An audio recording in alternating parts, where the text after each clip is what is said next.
8 weeks under pressure. Have you ever felt like everything in your life was getting heavier at the same time? Your relationship, your future, even the language in your own mouth. 8 weeks ago, I woke up in the United States with that exact feeling. The sky looked wide and free, but my chest felt tight.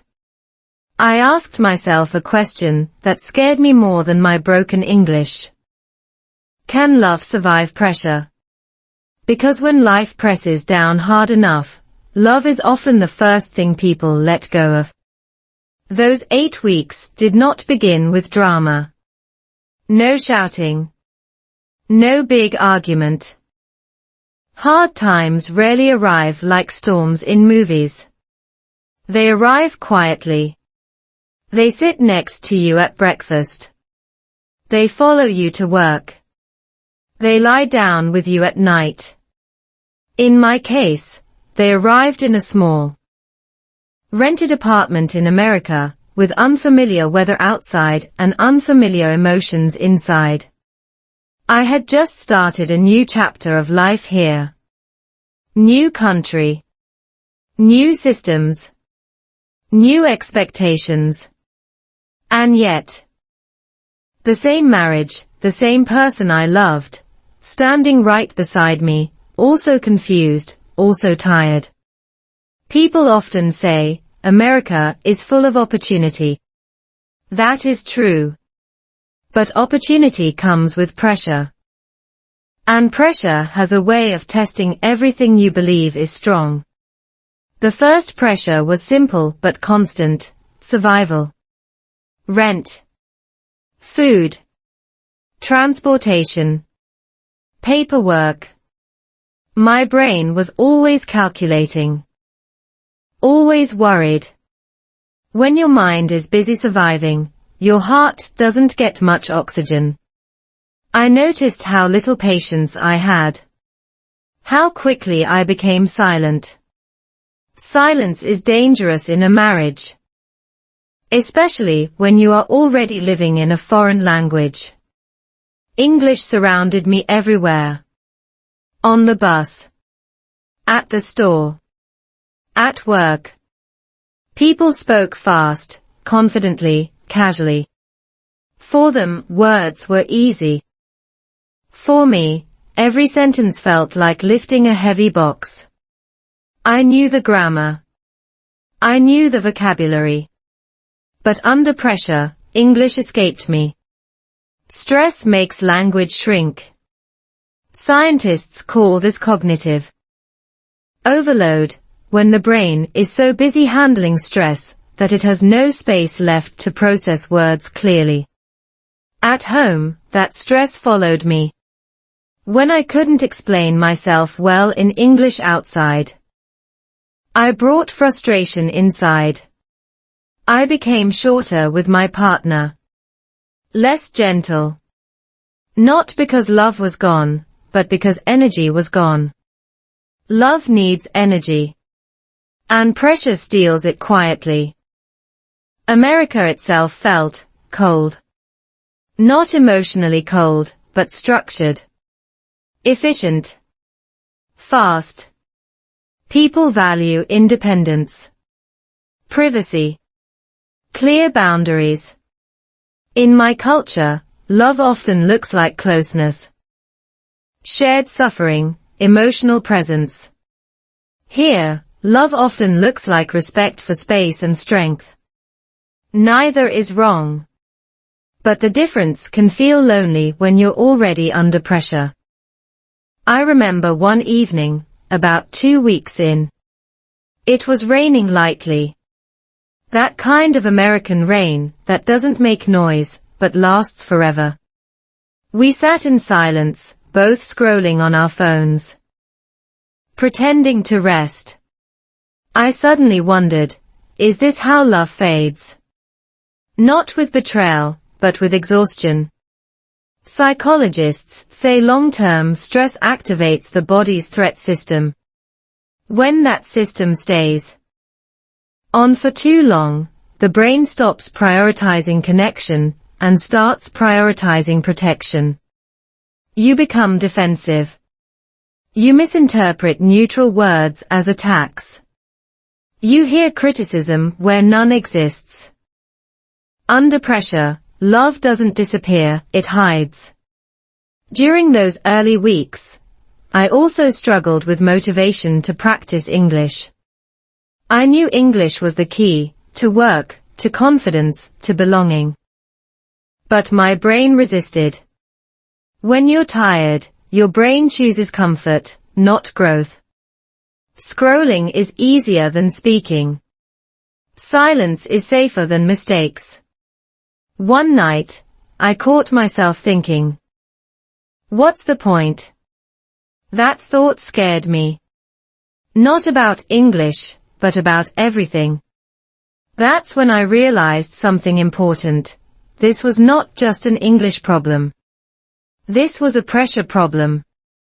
And pressure was squeezing both my language and my love at the same time.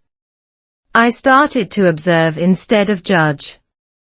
I noticed how we spoke less, but still cared. How we argued less, but also laughed. Less. I noticed how love didn't explode, it shrank. Like a fire without enough air. Science says small, consistent actions help regulate stress better than big changes. That idea stayed with me. If pressure is heavy, don't fight it with force. Respond with gentleness.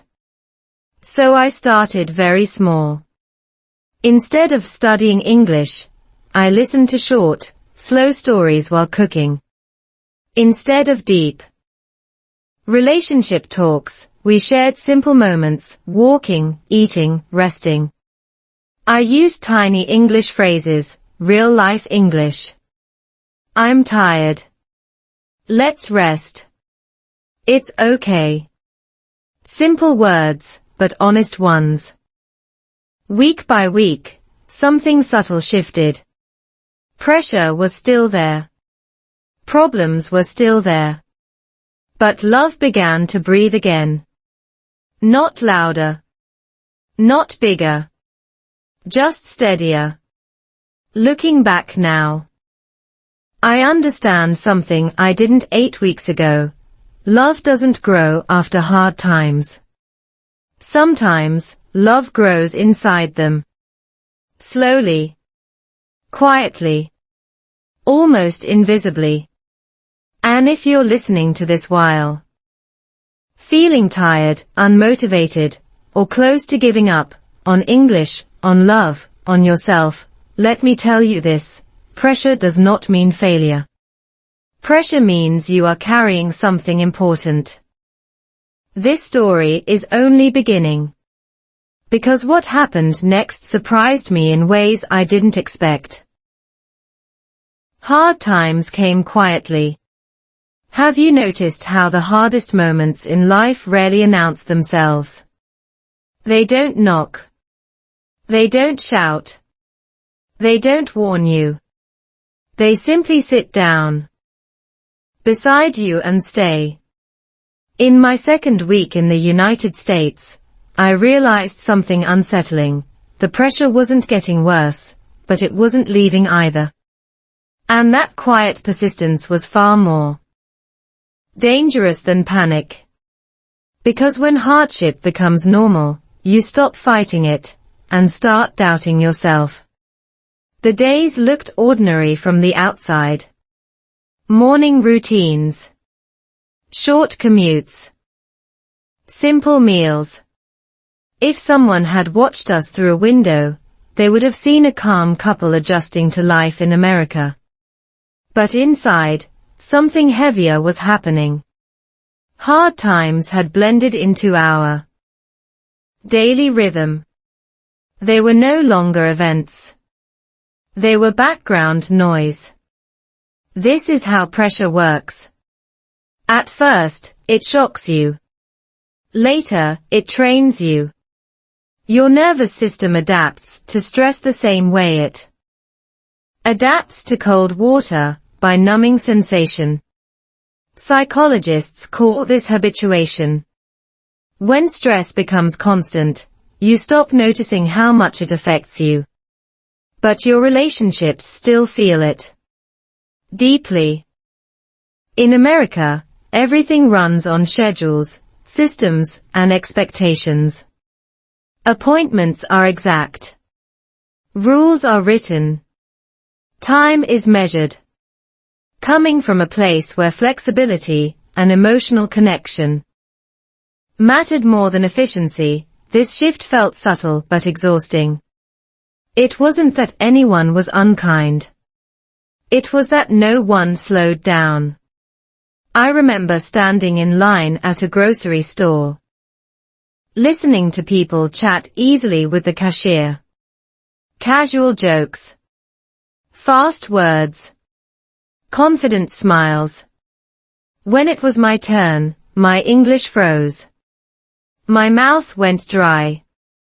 I smiled too much, said too little. That small moment followed me home.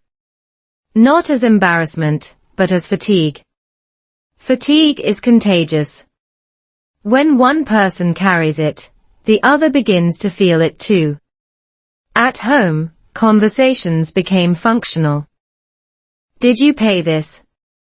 What time tomorrow? We need to decide. No warmth. No curiosity. Just management. Love turned into logistics. Researchers say that under chronic stress, couples communicate less emotionally and more transactionally. That hit me hard, because I could see it happening in real time. We weren't fighting. We weren't angry. We were just distant. And distance doesn't hurt immediately. It hurts slowly.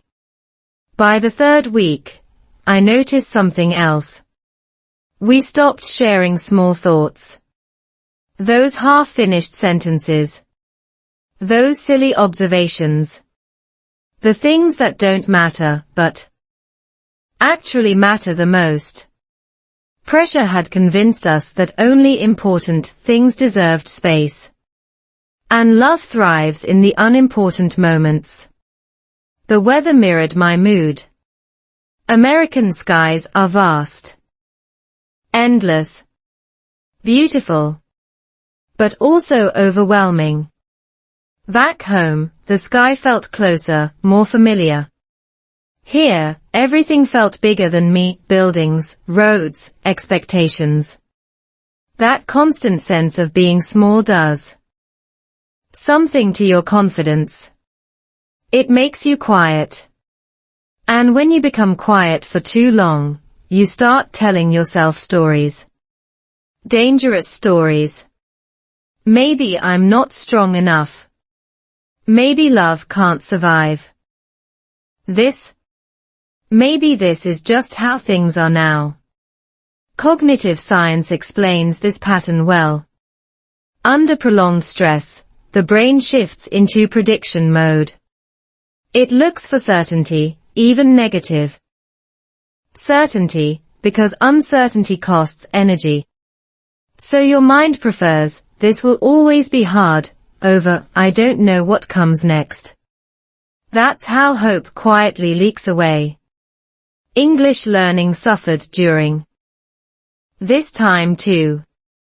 Not because I didn't care, but because caring felt expensive. I still listened to English around me, but I stopped interacting with it. Passive listening replaced active speaking. I avoided situations where I might fail. Stress makes the brain risk-averse. And language requires risk. One evening, after a particularly long day, we sat together again in silence. But this time, I noticed something different. The silence didn't feel empty. It felt tired.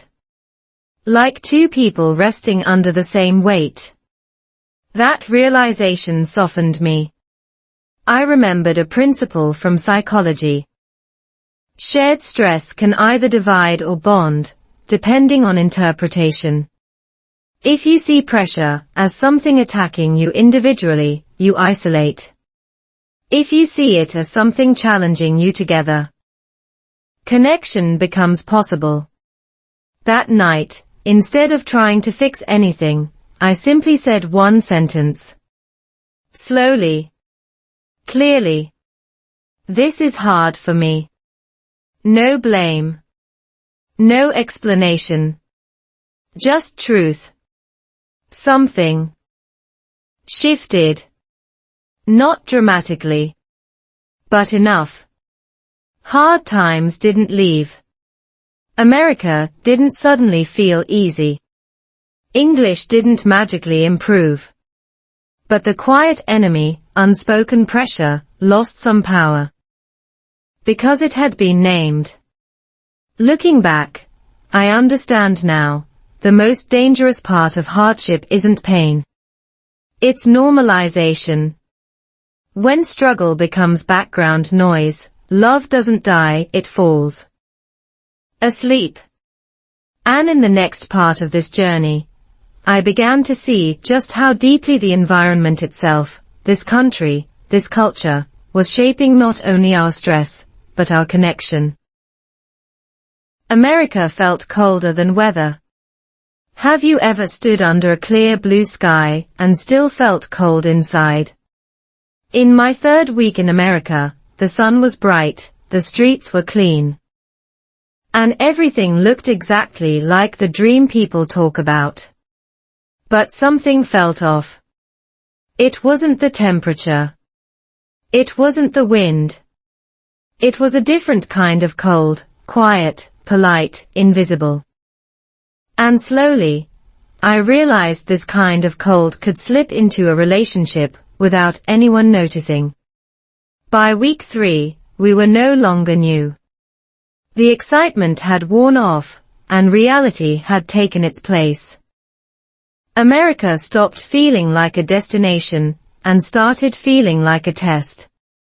Not a loud test, not an obvious one, but a daily test of endurance. Of patience. Of emotional flexibility. People often misunderstand American coldness. It's not unkindness. It's structure. Here, people respect space. They respect independence. They don't ask too many personal questions. They don't lean in emotionally unless invited. That works beautifully, if you grew up inside that system. But when you come from a culture where warmth is expressed through closeness, shared meals, shared feelings, shared silence, that distance can feel sharp. I noticed it in small moments. Neighbors smiled but didn't stop. Co-workers were friendly but private. Conversations stayed light. Efficient. Safe. Back home, connection often begins with emotion. Here, it begins with boundaries. Neither is wrong. But the transition takes energy, and we were already tired. At home. This external cold slowly influenced our internal climate. When the world outside feels distant, you naturally want warmth inside. But pressure doesn't allow that easily. Instead of turning toward each other, we both pulled inward, conserving energy. Emotional conservation is a survival strategy. But it comes at a cost. Psychologists say humans regulate emotions socially. When social warmth decreases, stress hormones increase. You feel more alone, even when you're not. That loneliness doesn't always feel dramatic. Sometimes it just feels flat. Like colors losing saturation. English played a quiet role here too. In public, I spoke carefully. Slowly. I chose words that were safe, not expressive. Over time, that habit followed me home. I simplified how I spoke about Feelings. Not because I felt less, but because I lacked the language to fully release them. Emotion trapped inside language barriers turns into tension. I remember one afternoon walking through a wide American street, cars passing quickly, everyone heading somewhere. I suddenly missed randomness. Unplanned conversations. The kind of chaos that reminds you that you belong. That absence made the city feel colder than winter ever could. At home that evening, we sat together again. Same couch. Same silence. But this time, the silence felt different. It wasn't just tiredness. It was adjustment fatigue. The exhaustion that comes from constantly translating language, culture, behavior, expectations. Cultural psychologists explain this as acculturative stress. When you move into a new culture, your brain is always comparing, correcting, adapting. It's like running background software all day. Eventually, it drains you. And when energy drops, emotional generosity drops too. That's when misunderstandings grow. Not because people change, but because capacity shrinks. We misunderstood tone, pauses, intentions. A neutral comment sounded cold. A short reply sounded distant.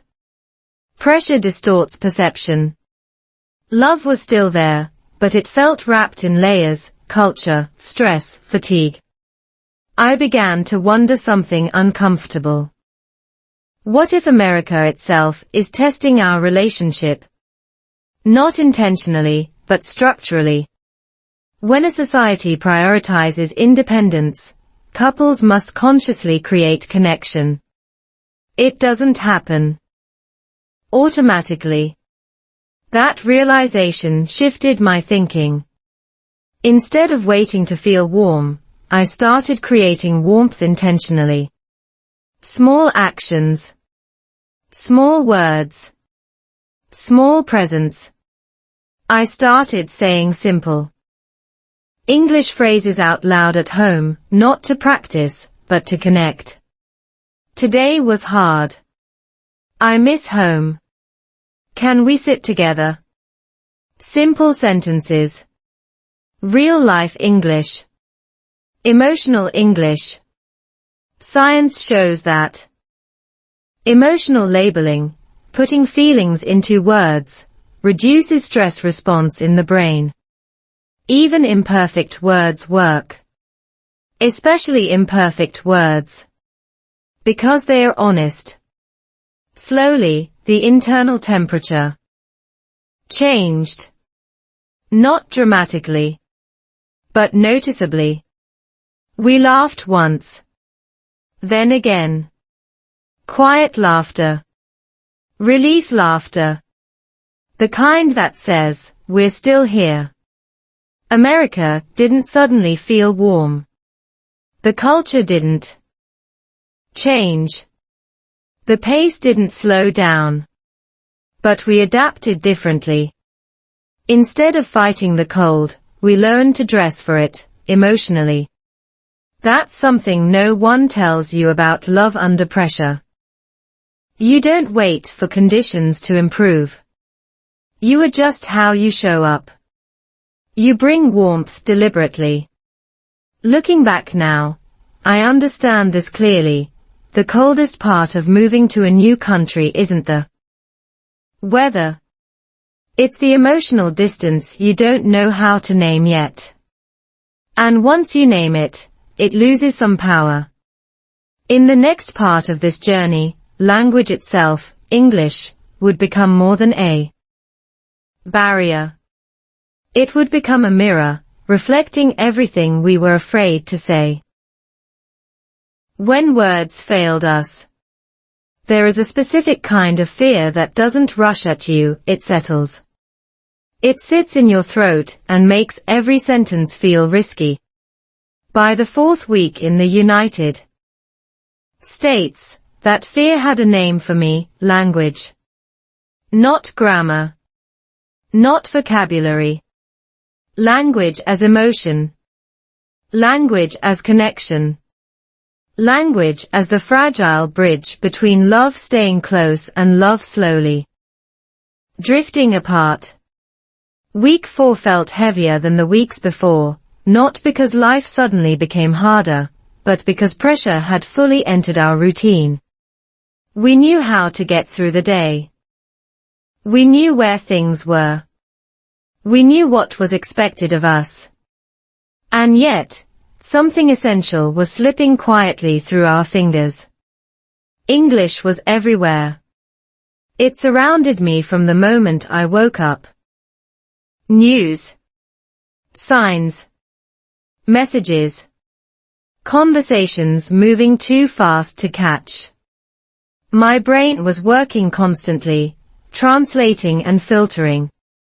Cognitive science explains that operating in a second language under stress uses far more mental energy than we realize. By the end of each day, my mind felt drained, like a battery stuck at 10%. When mental energy disappears, emotional expression is the first thing to suffer. At home, I noticed a pattern forming. I spoke less. I explained less. I chose words that were safe and shallow. Silence felt easier than imperfection. Silence didn't require courage. Silence didn't risk misunderstanding. But silence came with a hidden cost. Relationship psychologists describe this behavior as protective withdrawal. When people feel overwhelmed, they pull back, not because they don't care, but because they don't trust their capacity to communicate safely. That was exactly where I was. I cared deeply. I just didn't trust my words. There were moments I wanted to say everything. How lost I felt in this country. How small I felt inside such a big system. How pressure sat on my chest every morning.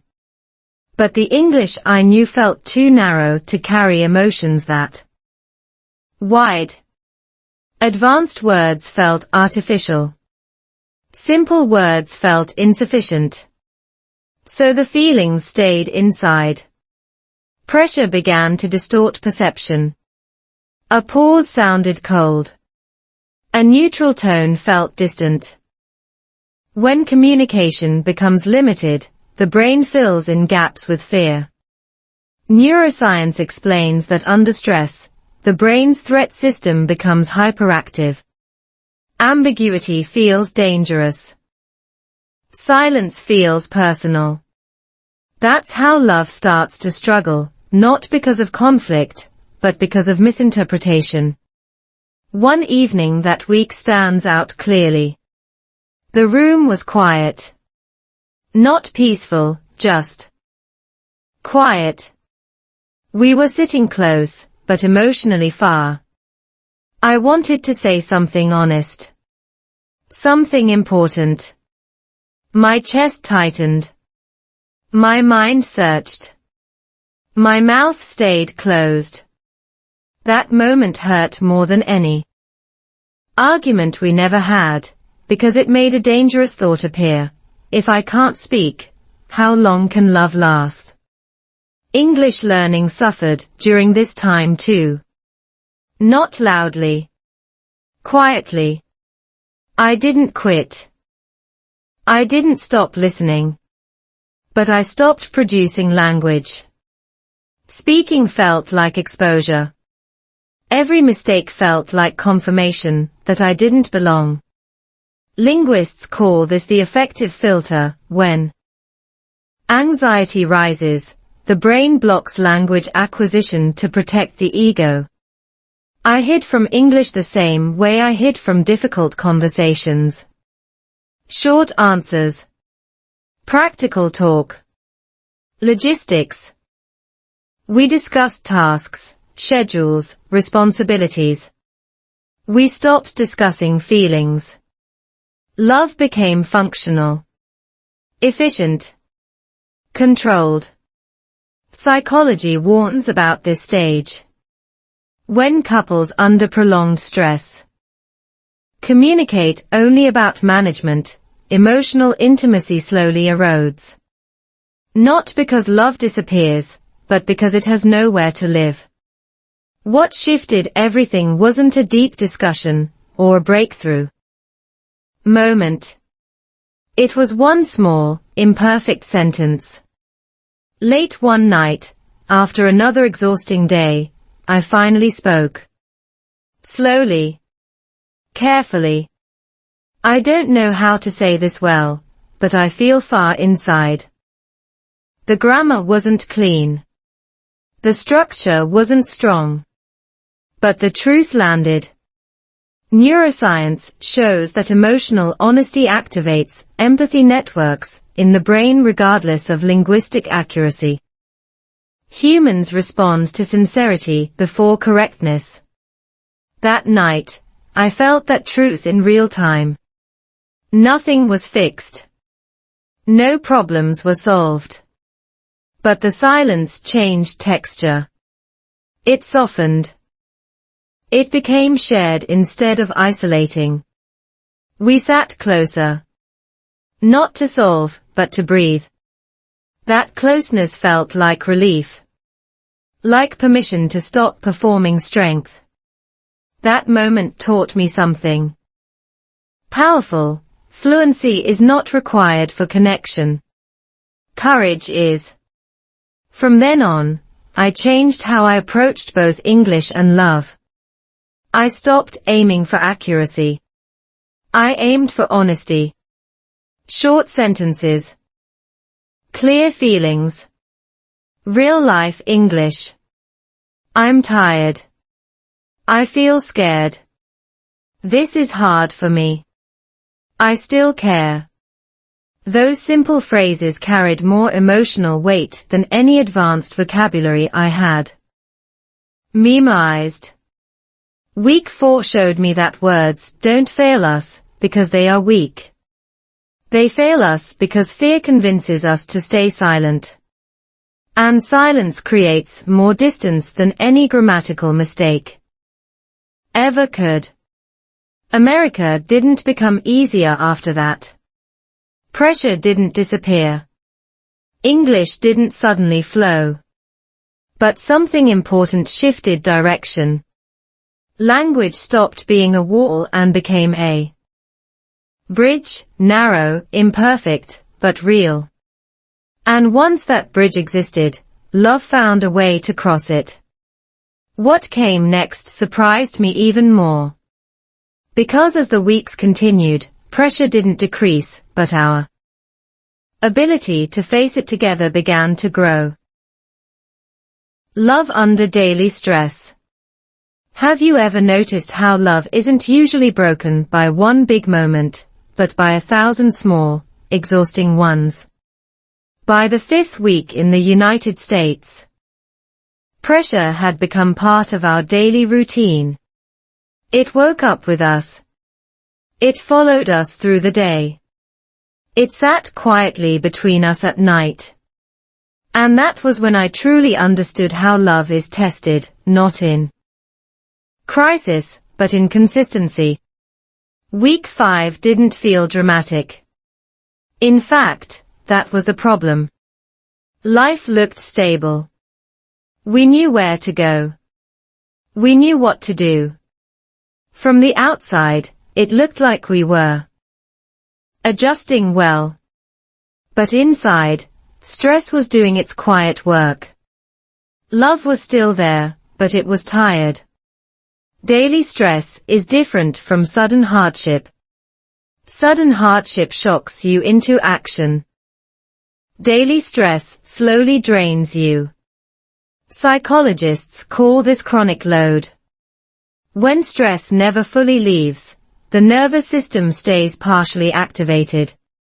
You're not panicking, but you're never fully resting either. That constant tension changes how you love. In America, daily life is efficient but demanding. Bills arrive on time. Deadlines matter. Systems expect accuracy. There is little room for emotional delays. If you fall behind, the system doesn't wait. That pressure doesn't ask how your heart is doing. It only asks if you're keeping up. I noticed how my patience shrank. Small things irritated me more than they should have. A misunderstanding. A delay. A tired response. Under daily stress, the brain's emotional regulation weakens. Neuroscience explains that when cognitive resources are depleted, the brain defaults to survival mode. You become reactive instead of responsive. At home, this showed up subtly. We were still kind, but less curious. Still polite, but less warm. Conversations became shorter. Touch became rarer. Not intentionally. Just naturally. When energy is low, affection feels like effort. Money pressure played a role too. Even when basic needs were met, uncertainty hovered. Planning felt risky. The future felt unclear. Financial stress is one of the strongest predictors of relationship strain, not because of lack, but because of fear. Fear narrows perspective. It makes people defensive. Quiet. English stress layered on top of everything. Even simple tasks, phone calls, forms, appointments, required mental effort. That effort accumulated. By the end of the day, I had little left to give emotionally. And when one partner withdraws emotionally, the other often follows, not out of rejection, but self-protection. There was a moment during that week when I caught myself thinking, love shouldn't feel this hard. That thought almost became dangerous. Because love isn't meant to feel easy all the time, but it is meant to feel alive. Under daily stress, love can feel like maintenance instead of meaning. Science offers an important insight here. Relationships don't collapse under stress, they collapse under lack of recovery. When stress is constant and recovery is absent, connection erodes. We weren't fighting stress. We were living inside it. That realization changed something in me. I stopped waiting for stress to disappear. I started asking a different question. How do we recover together, even briefly? The answer wasn't big gestures. It was small rituals. 5 minutes of sitting together. Without phones. A slow walk after dinner. One honest sentence before sleep. Those moments were short, but intentional. Psychology shows that even brief periods of emotional connection can regulate the nervous system. They tell the brain, you're not alone. And that message matters more than solutions. I also adjusted how I used English. I stopped seeing it as a performance. I used it as a tool for closeness. Simple phrases. Real feelings. No correction. No perfection. This day was heavy. I feel pressure. I still care. Those sentences weren't impressive, but they were grounding. Slowly, daily stress lost some of its power. Not because it left, but because it was shared. Shared stress feels different. It feels lighter. It feels manageable. By the end of week 5, I understood something deeply. love doesn't need perfect conditions. It needs shared awareness. When both people see the pressure, love stops fighting shadows. America was still demanding. Life was still uncertain. English was still challenging. But love began to feel less fragile. More flexible. Like something that could bend without breaking. And that was important. Because the next realization, the one waiting in the following weeks, would change how I understood marriage itself. Marriage is tested, not broken. Marriage doesn't crack loudly when pressure arrives. It bends. It stretches. It asks quiet questions late at night, questions that don't demand answers right away. By the 6th week in the United States, I began to understand something that surprised me. Our marriage wasn't failing under pressure. It was being shaped by it. Week 6 felt different. Not lighter, but clearer. The constant stress was still there. Bills still arrived. English was still imperfect. The future was still uncertain. But something inside our relationship had shifted. We were no longer asking, why is this so hard? We were asking, how do we carry this together? That change mattered more than any solution. In America, marriage often looks practical from the outside. Shared responsibilities. Clear roles. Independence even within partnership. Romance exists, but it's not always loud. Coming from a culture where marriage is deeply emotional and family-centered. This contrast felt unsettling at first. I used to think strong marriages were the ones that felt warm all the time. Week 6 taught me that strong marriages are the ones that survive cold seasons.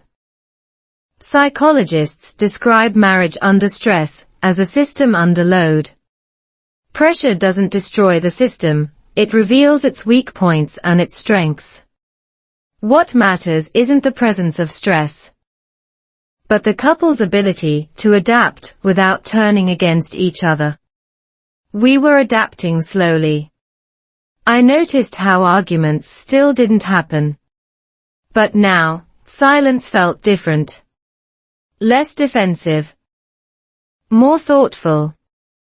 Instead of withdrawing completely, we paused. Pauses can be healthy when they are shared. The nervous system needs space to recover. Recovery isn't inactivity, it's safety. English still limited expression, but fear had less control. We spoke simply. Honestly. Without trying to fix each other. That alone reduced tension. Research shows that when couples stop problem solving and start validating, stress hormones drop significantly. Feeling understood matters more than being solved. One evening that week, we talked about expectations. Not deeply. Not perfectly. Just honestly. Expectations about life in America. About money. About roles. About patience. Naming expectations reduces resentment. Unspoken expectations create invisible pressure. Marriage in a new country forces rapid maturity. There's no room for fantasy. Survival demands cooperation. That cooperation stripped away illusions and revealed commitment. I realized something important. Marriage isn't supposed to protect you from pressure. It's supposed to teach you how to face it without becoming enemies. Week 6 showed me that love under pressure doesn't look romantic. It looks resilient. It looks like choosing calm over blame. Presence over performance. America didn't soften. But our partnership strengthened quietly. And that quiet strength would soon be tested. Again, in smaller, more human moments that changed how I understood love entirely. Tiny English, real life. By the 7th week in the United States, something unexpected happened. Not a breakthrough. Not a victory. Just a quiet shift that almost went unnoticed. English stopped feeling like a mountain I had to climb, and started feeling like the ground I was already standing on. It wasn't fluent. It wasn't impressive. But it was alive, and for the first time. It felt connected to love, not pressure. Life had slowed down, not because things were easier, but because we had stopped fighting the rhythm.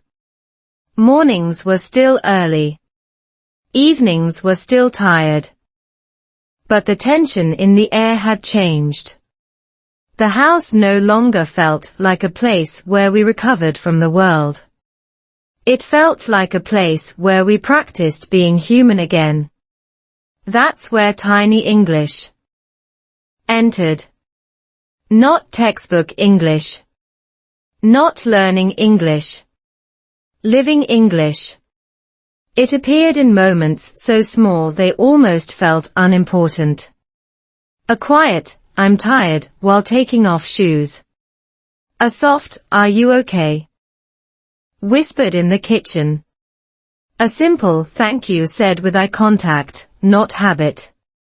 These words were not advanced. But they carried weight, because they were real. Linguists talk about contextual language acquisition, the idea that language sticks better when it is tied to emotion and action. Week 7 showed me that truth in real life. Words spoken during real moments land deeper than words memorized in isolation. The brain remembers what matters. Under pressure, my brain had rejected English as a threat. Now, in safety, it began to accept English as a tool. I noticed how using small English phrases reduced stress instead of increasing it. Short sentences meant less fear of mistakes. Less fear meant more presence. Presence changed everything. We laughed more that week. Not loudly. Soft laughter. The kind that happens when tension releases just a little. Neuroscience explains laughter as a regulator. It signals safety to the nervous system. When people laugh together, their stress responses synchronize downward. I didn't know the science at the time. I just felt lighter. Tiny English also changed how we handled misunderstandings. Instead of explaining everything, we clarified one feeling at a time. I feel confused. I didn't mean that. Let's slow down. Simple phrases. Powerful effects. In the past, I believed progress meant more vocabulary.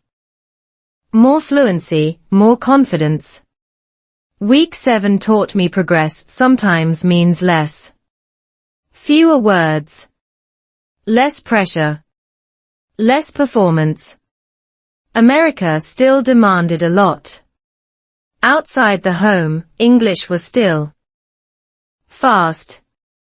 Systems were still strict. People still expected clarity. But inside, we created a slower language. A private pace. A shared dialect built on patience. That contrast mattered.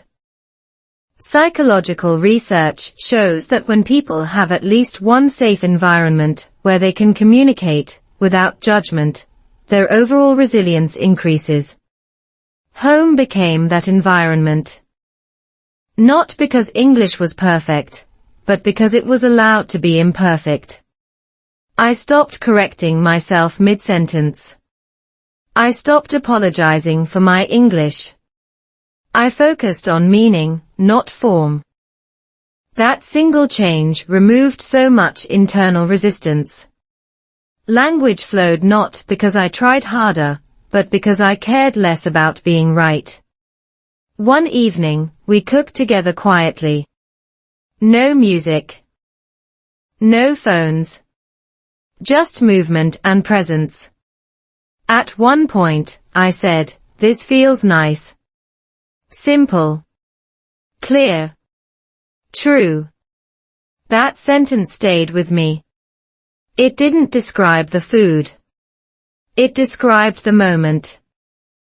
English became emotional shorthand. Science supports this shift. When language is used to label positive experiences, the brain reinforces both memory and emotion. That's how tiny moments become anchors. Under pressure, anchors matter. Week 7 also changed how I viewed learning.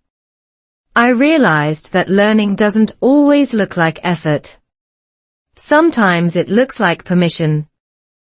Permission to speak badly. Permission to pause.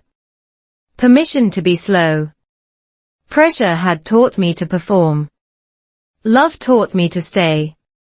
By the end of that week, English no longer felt separate from my relationship. It lived inside it. It grew through it. Love became the context where language healed instead of hurt. Looking back, this was the quiet turning point. Not because everything was solved, but because something fundamental had shifted. English stopped being a symbol of what I lacked. It became a reflection of what we were building. Small words. Shared moments. Real life. And that realization prepared me for what came next. Because once language became gentle, pressure revealed something deeper about who we were choosing to be together. Why pressure changes people. Pressure doesn't announce itself as danger. It introduces itself as responsibility. By the 8th week in the United States, I could feel how deeply pressure had reshaped not only our days, but our nervous systems. We weren't weaker. We weren't colder. We were adapting. An adaptation, when misunderstood, can look like emotional distance. By this point, I stopped asking why things felt different and started asking how pressure actually works inside the human body. That question changed everything. Neuroscience explains that prolonged stress keeps the body in a semi-alert state. Not panic. Not calm. Something in between. Cortisol stays slightly elevated. Muscles never fully relax. The brain prioritizes efficiency over empathy. Under these conditions, people don't stop loving, they stop feeling safe enough to express love freely. That explained so much. America is a country built on performance. Results matter. Time matters. Independence matters. Those values are not wrong, but they demand constant self-regulation. For newcomers, especially those navigating a second language, that demand multiplies. You're not just performing tasks. You're performing identity. Every interaction requires awareness. Tone. Words. Timing. Mistakes feel expensive. Over time, the nervous system learns one lesson: minimize risk. Love, unfortunately, feels risky under pressure. I noticed how both of us became more careful. Not guarded, but measured. We chose words cautiously. We avoided emotional extremes. That wasn't distance. It was self-protection. Psychology calls this emotional narrowing. Under stress, the range of emotions people allow themselves shrinks. Joy softens. Sadness hides. Everything moves toward neutral. Neutral feels safe. But love needs emotional range to breathe. What surprised me most was realizing that pressure didn't come from one source. It came from layers. Language stress. Financial uncertainty. Cultural adjustment. Climate differences. Social isolation. Each layer alone was manageable. Together, they formed a constant background weight. Scientists describe this as allostatic load, the cumulative wear on the body from chronic stress. High allostatic load doesn't make people dramatic. It makes them tired, quiet, less expressive, less patient. Once I understood that, blame disappeared. We weren't failing at love. Our nervous systems were overloaded. That insight changed how I responded to moments of distance. Instead of interpreting silence as disinterest, I saw it as fatigue. Instead of assuming coldness, I recognized protection. Compassion replaced interpretation.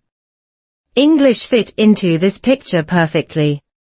When stress is high, language production becomes harder because the brain redirects resources toward survival. That's why speaking felt so heavy in earlier weeks. Not because I lacked ability, but because my brain was conserving energy. Understanding this was freeing.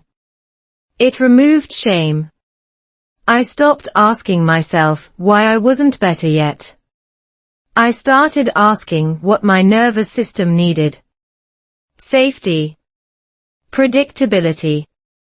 Gentle connection. Those needs shaped how we interacted. We slowed conversations. We reduced expectations. We normalized tiredness. Instead of pushing for emotional clarity, we offered emotional space. That shift lowered pressure immediately. Research supports this approach. When people feel emotionally safe, their stress response decreases, and cognitive flexibility returns. That's when communication improves naturally, not through force, but through relief. Week 8 showed me something important about resilience. Resilience isn't toughness. It's recovery. It's the ability to return to connection after stress, not the ability to ignore stress altogether. America didn't stop being demanding. But we stopped demanding ourselves to function, as if pressure didn't exist. One night that week, we talked about how much energy adaptation costs. Not emotionally. Practically. How much effort it takes to constantly adjust behavior, language, and expectations. Naming that cost felt validating. It acknowledged reality. That acknowledgement softened us.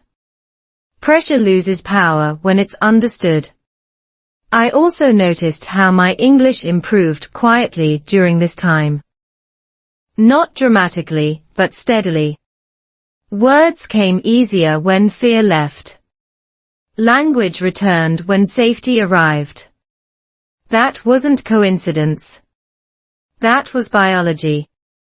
The brain learns best in states of calm.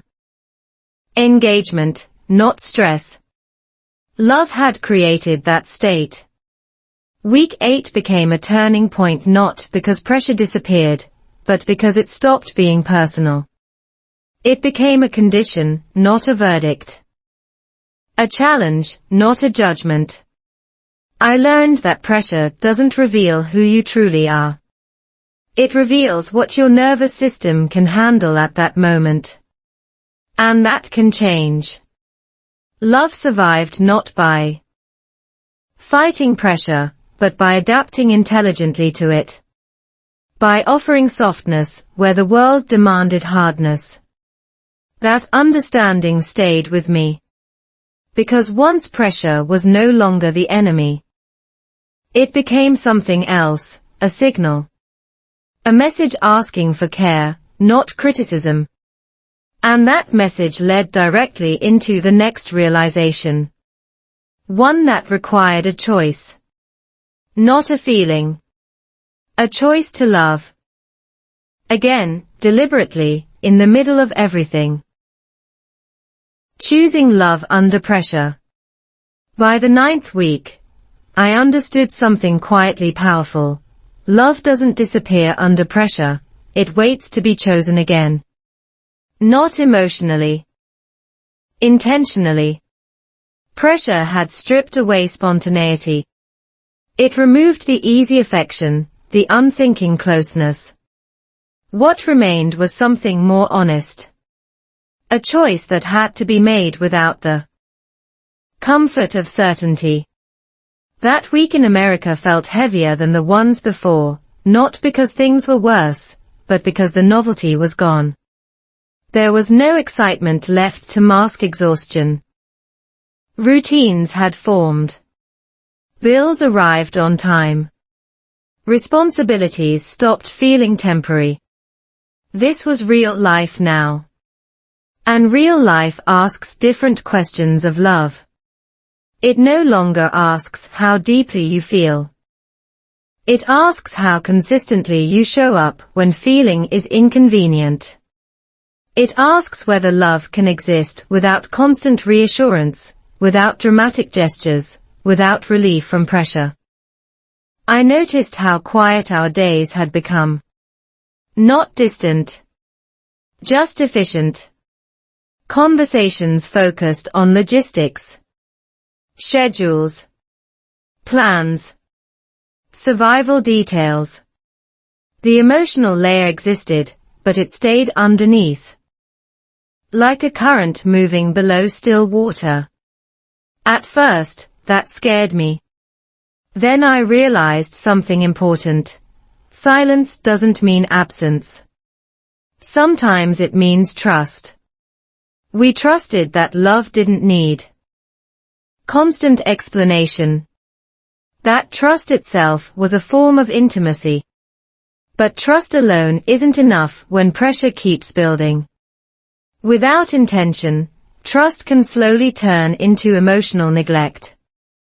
That's when choice matters. I chose to speak even when words felt heavy. Not to solve problems. Not to demand clarity. Just to stay connected. I chose simplicity. One honest sentence instead of a perfect one. One small check-in instead of a long conversation. That choice changed the tone of our days. Under pressure, love doesn't grow through intensity. It grows through steadiness. Through predictable kindness. Through emotional availability that doesn't demand energy people don't have. America had taught me efficiency. Love taught me patience. I also became aware of how much pressure distorted perception. When tired, the mind interprets neutrality as rejection. When stressed, the heart looks for confirmation of fear. Recognizing this pattern helped me pause before reacting. Not every quiet moment needed meaning. Not every delay needed interpretation. That awareness protected us. Psychologists call this cognitive reappraisal, the ability to reinterpret situations in a less threatening way. Under chronic stress, this skill weakens. Rebuilding it requires conscious effort. Love, when intentional, supports that effort. We practiced that without naming it. When plans changed, we adjusted instead of accusing. When energy was low, we rested instead of withdrawing. When misunderstandings appeared, we clarified gently instead of defending ourselves. Those choices felt small. They weren't. They were acts of resistance against pressure. I began to see love as a stabilizing force rather than an escape. It didn't remove stress, but it changed how stress was carried. Shared weight feels lighter, even when it's objectively the same. Language played a role again. English conversations became easier not because vocabulary improved, but because fear reduced. Fear narrows expression. Safety expands it. Love had created a safer emotional environment than any classroom ever could. That week, I noticed laughter returning, not loud. Not constant, but real. Unforced. It appeared in unexpected moments. Over dinner. During a quiet walk. While sharing something trivial. Those moments mattered more than grand declarations. They proved something crucial. Pressure hadn't hardened us. It had refined us. Love didn't look dramatic anymore. It looked dependable. In America, independence is celebrated. But independence under pressure can isolate people emotionally. Choosing love in that environment requires vulnerability. It means admitting limitation.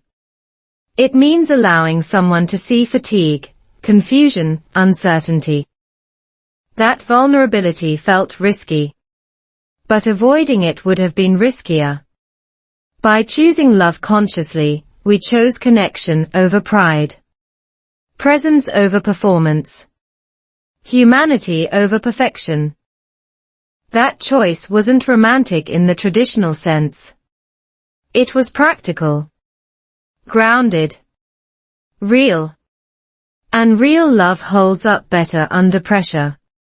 I understood then that the 8th week wasn't the end of a challenge, it was the beginning of a new phase. One where love wasn't fueled by excitement, but by commitment to emotional care. Pressure hadn't asked us to love less. It asked us to love differently. And we answered. Not perfectly. Not effortlessly. But deliberately. That decision changed the direction of everything that followed. Because once love becomes a choice rather than a reaction, it gains stability. It stops depending on circumstances. It adapts. America remained demanding. Pressure didn't disappear. But love had found a way to exist inside it without breaking. That realization carried us forward. And it prepared us for the final lesson of this journey, one that had nothing to do with survival, and everything to do with meaning. What pressure leaves behind. By the time the 8th week ended, pressure no longer felt like an enemy. It felt like a mirror. America had done what it does best, it accelerated everything. Decisions. Doubts. Emotions. There was no slow adjustment period, no gentle landing. Life moved forward whether we were ready or not. And in that forward motion, whatever wasn't strong enough began to crack. What surprised me most was not how much pressure we faced, but what remained after it stopped dominating our thoughts. Pressure left clarity. It stripped away the illusion that love is sustained by feelings alone. Feelings fluctuate under stress. They fade when sleep is short and responsibilities are heavy. What remains is structure, habits, emotional discipline, and the willingness to protect connection even when the heart feels tired. During those 8 weeks, love stopped being an abstract idea. It became practical, measurable, visible in choices rather than promises. I learned that love under pressure doesn't ask for perfection. It asks for regulation, for the ability to pause before reacting, for the courage to speak gently when silence feels easier, for restraint when stress demands release. America taught me how external systems function. Love taught me how internal systems survive. Marriage, especially far from familiarity, reveals emotional reflexes we didn't know we had. The way we withdraw, the way we blame, the way we protect ourselves when fear feels louder than trust. Pressure doesn't create these reflexes. It exposes them. Once exposed, something important happens. Responsibility shifts inward. It becomes harder to say, "This situation made me feel this way." The truth becomes clearer. This situation revealed how I respond under strain. That awareness is uncomfortable. But it's also empowering. Instead of asking whether love could survive pressure, I began asking a more useful question: could we grow through it without losing ourselves? The answer didn't arrive as a dramatic moment. It arrived quietly, in accumulated evidence. In mornings that felt calmer than expected. In disagreements that didn't escalate. In the absence of resentment where it used to live. Those signs mattered. I also noticed how pressure changed my definition of success. It was no longer about progress or achievement. Success became emotional stability. Being able to sit with discomfort without needing to escape it.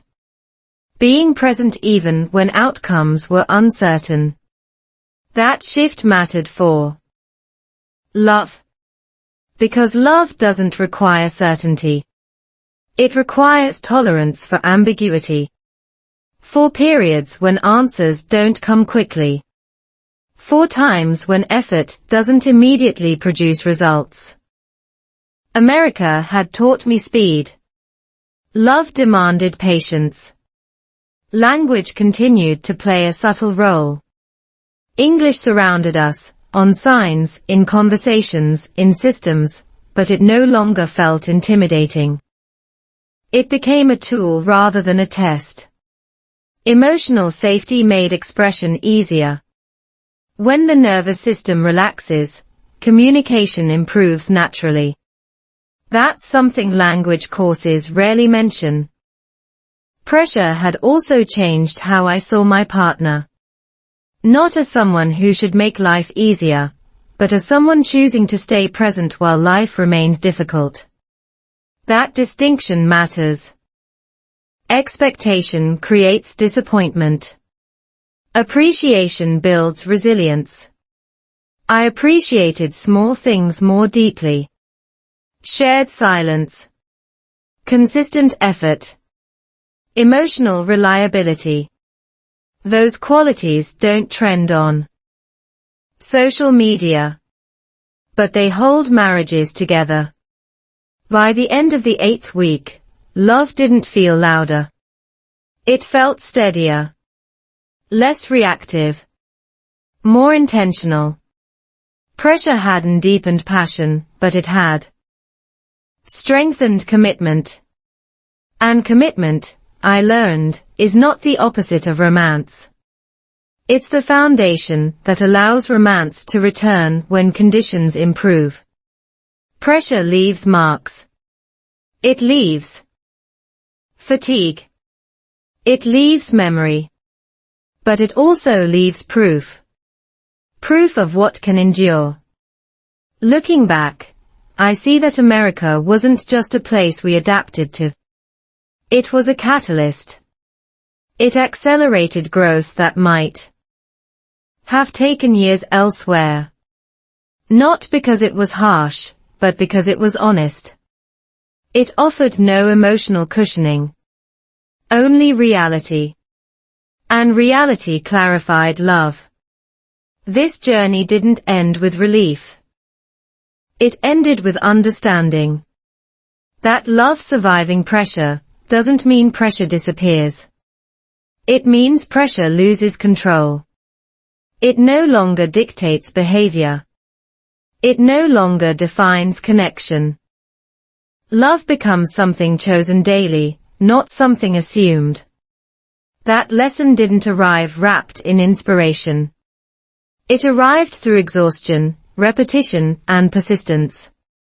Through showing up even when motivation was low. Through staying emotionally available when stress encouraged distance. Those 8 weeks reshaped my understanding of marriage. They taught me that stability isn't static, it's active. It's maintained through countless small decisions that often go unnoticed. Pressure leaves behind what was always real. In our case, it left behind a quieter love. A stronger one. One that doesn't depend on ideal conditions to exist. And that realization didn't close the story. It opened the final chapter. Because once love has been tested and remains intact, the question is no longer whether it can survive. The question becomes what it can become next. What we became because we stayed. By the time I reached the end of the 8th week, I realized the journey hadn't been about enduring America. It had been about who we became. While staying didn't always mean remaining in the same place. Sometimes it meant staying emotionally present when retreat would have been easier. Sometimes it meant staying open when pressure tempted us to close off. Other times, it meant staying gentle when sharpness felt justified. America never slowed down to accommodate our emotions. The systems were efficient. The expectations were clear. The pace was relentless. There was no room to pause life just because love needed attention. So love adapted. It learned to live between obligations. In brief moments. In intentional pauses. In small rituals that didn't demand time, only awareness. Those rituals saved us more than any grand conversation ever could. A shared look before starting the day. A quiet acknowledgement of effort. A simple question asked without expectation of a perfect answer. These moments didn't erase pressure. They softened it. I noticed how staying changed my internal language. I stopped framing difficulties as threats to love. They became part of the environment love had to navigate. That shift removed fear from the center of the relationship. Fear shrinks. Connection. Stability expands it. Staying also forced honesty. Not the dramatic kind, but the steady kind. Admitting when energy was low. When patience was thin. When clarity was missing. These admissions didn't weaken love. They protected it from unrealistic expectations. Under pressure, honesty becomes an act of care. Marriage in a foreign country reveals power dynamics quickly. Who carries which burdens? Who adapts faster? Who absorbs uncertainty more quietly? These imbalances aren't moral failures. They are realities. What matters is whether they are acknowledged or ignored. We chose to acknowledge them. That choice prevented resentment from taking root. I also learned that staying doesn't mean tolerating everything. It means discerning what matters. Not every discomfort requires action. Not every frustration needs resolution. Wisdom under pressure comes from knowing the difference. America demanded competence. Love demanded discernment. Those 8 weeks taught me that emotional maturity isn't about constant understanding. It's about consistent regulation. The ability to remain grounded while navigating confusion. To respond rather than react. That skill didn't appear overnight. It developed through repetition. Through mistakes. Through repair. Repair became central to our survival. Misunderstandings happened. Assumptions formed. Emotions rose. But what mattered was not avoiding conflict, it was returning to connection afterward. Repair restored safety. It reminded us that disagreement wasn't abandonment. Pressure tests repair. More than harmony. I began to trust the process. Not because it was easy, but because it was real. Love that survives only in calm conditions isn't fragile, it's conditional. Love that adapts under stress becomes resilient. America didn't romanticize resilience. It demanded it. Living there stripped away idealism. What remained was commitment shaped by reality. A form of love less concerned with appearance and more focused on endurance. I also saw how staying changed our sense of identity. We stopped defining ourselves solely by roles or outcomes. We became partners in adaptation. Teammates in uncertainty. That shared identity strengthened us. Togetherness felt different. Less performative. More grounded. Language, once again, reflected this shift. English conversations no longer felt like tests. They felt functional. Natural. The mind learns faster when it's not in survival mode. Emotional safety accelerates learning more effectively than pressure ever could. That insight stayed with me. By the end of the journey, I wasn't asking whether love could survive pressure. I was asking whether pressure had clarified what love already was. The answer felt steady. Pressure didn't change our values. It revealed them. It showed what we protected when resources were limited. Where we invested energy when time was scarce. How we treated each other when no one was watching. Those truths mattered more than any external success. Staying also reshaped my understanding of growth. Growth wasn't dramatic. It wasn't visible day to day. It accumulated quietly. Like trust. Like emotional capacity. Like resilience. 8 weeks wasn't a long time. But intensity compresses experience. What might have taken years unfolded quickly. Not because we rushed. But because pressure accelerates awareness. America accelerated everything. And through that acceleration, love found its shape. Not perfect. Not polished. But real. The journey didn't end with certainty. It ended with confidence. Confidence that love could hold complexity without collapsing. That it could remain intact even when conditions were far from ideal. That confidence changed how I looked at the future. The future no longer felt like a test of endurance. It felt like a continuation of practice. Staying present. Staying intentional. Staying kind under pressure. Those 8 weeks didn't give us answers. They gave us capacity. Capacity to hold tension without panic. Capacity to communicate without fear. Capacity to love without ideal conditions. And that capacity became the most valuable outcome of the journey.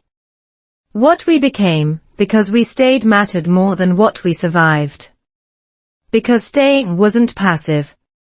It was an active, daily decision.